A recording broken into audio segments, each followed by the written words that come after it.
انت ولدتي نفاقه من عند جدودك. لا ماشي هادو الهيكاب.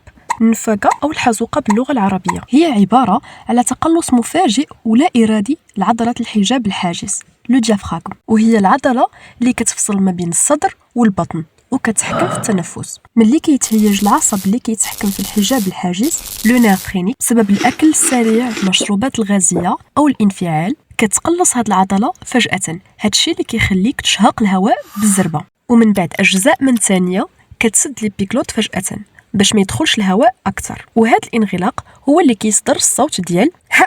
عرفتك باقي ما فهمتيش شنو جاب الضفادع للهضره.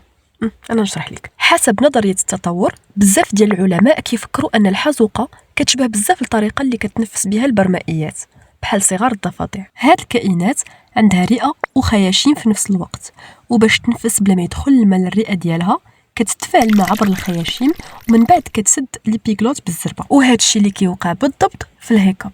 اكويك تيب: الا بغيتي تمشي منك النفاقه بالزربه، شرب كاس كبير ديال الماء بشويه وانت حابس النفس.